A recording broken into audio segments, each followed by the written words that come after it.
एक छोटे से गांव में एक बुजुर्ग शख्स रहता था जिसका नाम हाजी करीम था।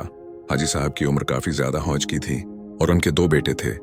बड़ा बेटा आसिफ शहर में मुलाजमत करता था और छोटा बेटा सलमान गांव में वालिद के साथ रहता था। हाजी साहब ने अपनी पूरी जिंदगी मेहनत मजदूरी करके अपने बच्चों को पाला और उनकी अच्छी तरबियत की। वक्त गुजरता गया, हाजी साहब बूढ़े और कमजोर हो गए। उन्हें चलने फिरने में भी दुश्वारी होने लगी। इस वक्त उन्हें अपने बेटों की खिदमत और साथ की सबसे ज्यादा जरूरत थी। लेकिन बड़ा बेटा आसिफ अपनी मसरूफ जिंदगी में उस कदर उलझा हुआ था कि वालिद को वक्त देना उसके लिए मुश्किल हो गया। वो फोन पर बात कर लेता, लेकिन महीनों गुजर जाते और वो गांव का चक्कर तक न लगाता। दूसरी तरफ सलमान ने अपनी जिंदगी वालिद की खिदमत के लिए वक्फ कर दी। वो खेतों में काम भी करता और वालिद का हर ख्याल भी रखता।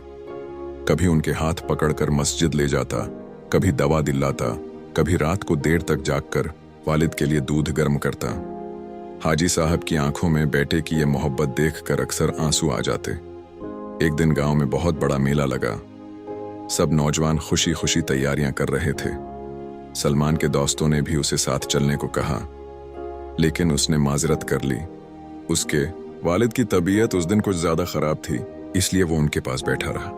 दोस्तों ने कहा, सलमान, तुम अपनी सारी जिंदगी वालिद की खिदमत में ही गुजार दोगे, कभी अपने लिए भी जियो। सलमान मुस्कुराकर बोला, वालिदीन ही हमारी असल खुशियां हैं। अगर उनकी खिदमत में जिंदगी गुजर जाए तो यही सबसे बड़ी कामयाबी है।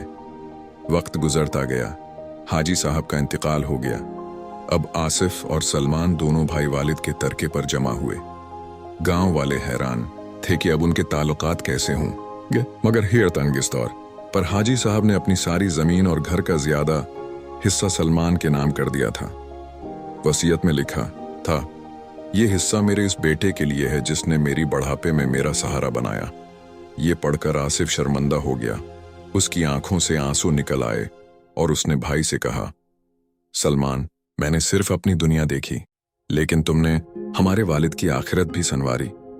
आज मुझे एहसास हुआ कि असल दौलत जमीन या पैसा नहीं बल्कि वालिदीन की दुआएं हैं। इस दिन के बाद आसिफ ने भी अहद किया कि वो अपने बच्चों को यही सबक देगा कि वालिदीन की खिदमत सबसे बड़ी कामयाबी है।